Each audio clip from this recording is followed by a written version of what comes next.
Taip, tai turiu gerą žinią. Lietuva ne vienintelė, kuri susiduria su tom visom problemom. Visa Europa kenčia nuo tų pačių dirvožemio problemų. Tai yra rūgštėja, mažėja organikos ir panašiai. Dėl to yra rengiamos sveiko dirvožemio misijos, dirvožemio stebėsenos direktyvos. Žodžiu, viskas kartu mes bandom tai spręsti. Pradžiai mes turime išsiaiškinti, ką mes laikome dirvožemiu, sveikų dirvožemiu. Ar tai yra dalykas, kurį mes pilam azotą, fosforą, kalį ir gaunam derlių? Taip, sakys ūkininkai. Taip. Ne, tai yra gyva ekosistema, kur gyvena mikroorganizmai ir grybai, kurių pagrindinė užduotis yra mums juos maitinti. Kai jie bus sotus, laimingi, patenkinti, jie visą darbą padarys už mus. Jie dirvožemiui suteiks šilumą, drėgmę, maisto medžiagas ir mums užaugins sveiką maistą. Tai kaip mes galim nuspręsti, ar mūsų dirvožemis yra sveikas? Gal Gintas Klevinskas žino? Kuo gali kvepėti sveikas dirvožemis?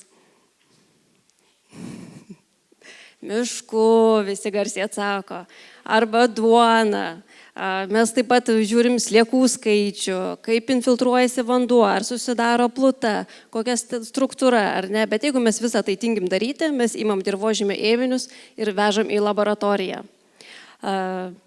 Laboratorijoje mes ištiriam, žodžiu, dirvožemį pagal 3 savybės ir vertinam jo sveikatingumą pagal fizikinės, biologinės ir cheminės. Fizikinės tai yra, kaip cirkuliuoja dirvožemyje oras, vanduo ir maisto medžiagos. Ar pakanka organinių medžiagų, kiek yra, kokios jos yra, ar jos yra kokybiškos, koks mikroorganizmų aktyvumas, kiek yra suminių laikomas sandėliuke maisto medžiagos, kiek yra augalams prieinamų elementų.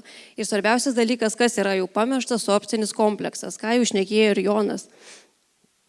Ir mano kolega labai gražiai pavadino, kaip reikėtų įsivaizduoti, kas tas yra sorbcinis kompleksas arba kad Jonui mainų geba. Tai įsivaizduokim kaip kažkokį varikliuką dirvožemį, tokį fantastinį dalyką, kuris varinėja maisto medžiagas iš suminių, iš trąšų ir paduoda viską augalams.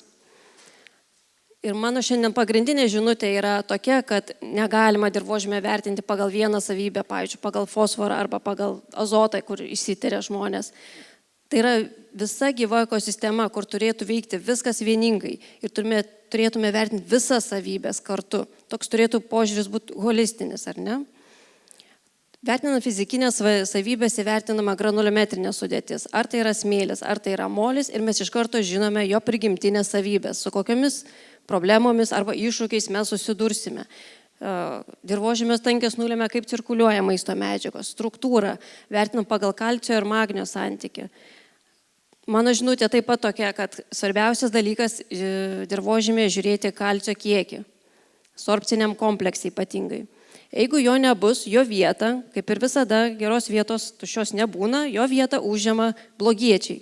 Blogiečiai tai yra vandenilis, nuo kurio dirvožemis rūgštėja, magnis, nuo kurio dirvožemis sudaro tokią plutą ir sušoka į gumulus, ir aliuminis su geležim, nuo kurių dirvožemis tampa toksiškas. Dėl to, kad tie blogiečiai neužimtų ir nepadarytų mums blogų dalykų, mes turim reguliuoti kalcio kiekį. Jeigu bus kalcis, jisai visą darbą padarys, jums nereikės apie tai galvoti. Biologinės savybės vertinamas pagal organinių medžiagų kiekį, kokios jos yra ir kokia kokybė jų yra. Koks mikroorganizmų aktyvumas, kaip vyksta mineralizacija, anglies ir azoto santykis, kiek azoto atsipalaiduos iš organinių medžiagų, tiek jūs galėsite sutaupyti mineralinėmis trąšomis. Jeigu fizikinės savybės bus tvarkoje, viskas puikiai ten cirkuliuos, bus gera struktūra, bus daug organikos, bus aktyvus mikroorganizmai, tada bus puikios ir cheminės savybės, tada bus daug mitybos medžiagų, bus gera pernaša augalams. Tai jau ką aš šnekėjau, čia tas būtent varikliukas ir yra kationų mainų geba ir pasotinimas bazėmis.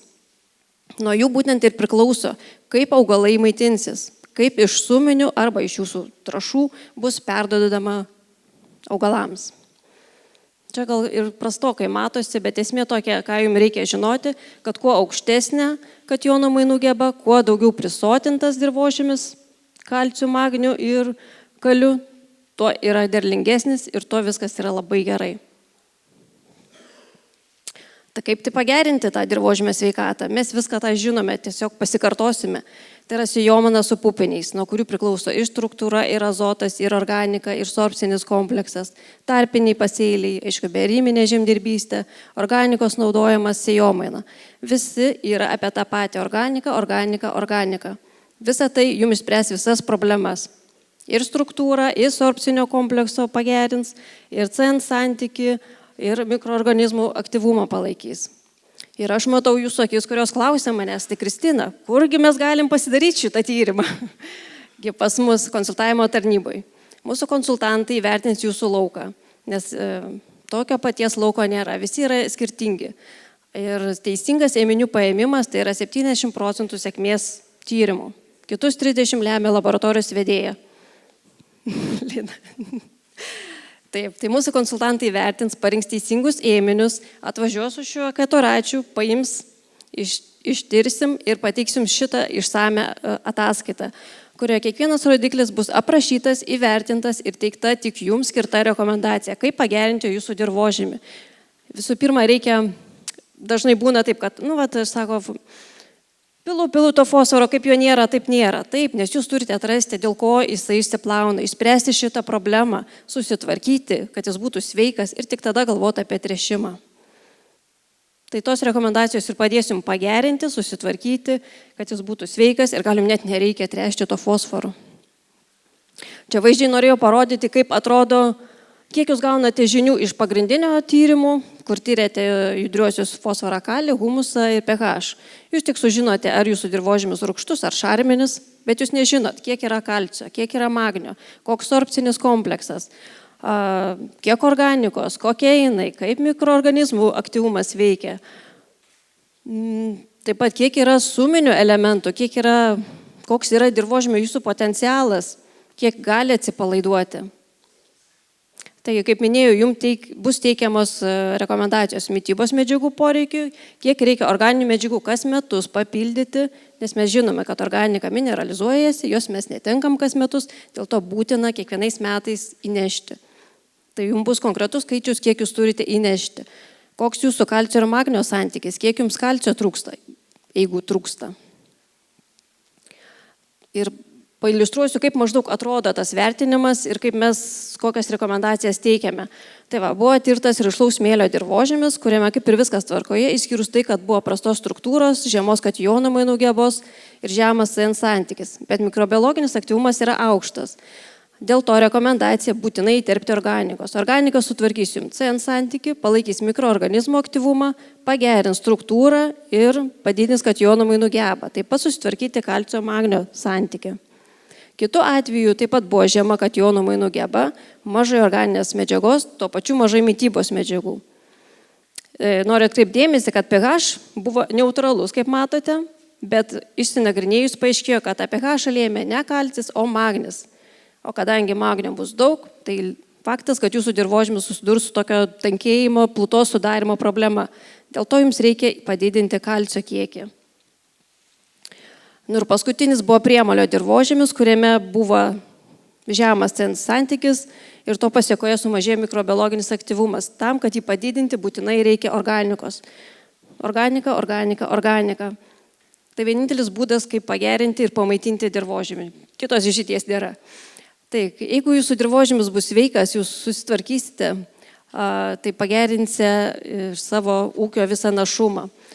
Padidinsite mikroorganizmų aktyvumą, sumažinsite maisto medžiagų išsiplovimą ir visą tai, aišku, susijęsi su klimato kaita. Tai bus dirvožemis atsparus jo kaitai. Ir visą tai tiesiogiai siejasi su dabar jau prieš mėnesį priimta dirvožemio stebėsenos direktyva, kuriame yra aiškinama apie sveiką dirvožemį, ką daryti ir kaip mums tai svarbu jį išlaikyti. Apie šios visus rodiklius jūs dar kartą galite ramiai pasiskaityti namuose, išspausdinti Agroakademijos puslapyje arba sveikas dirvožemis LT puslapyje. Tai dėkui ir kviečiu tirti savo dirvožemį.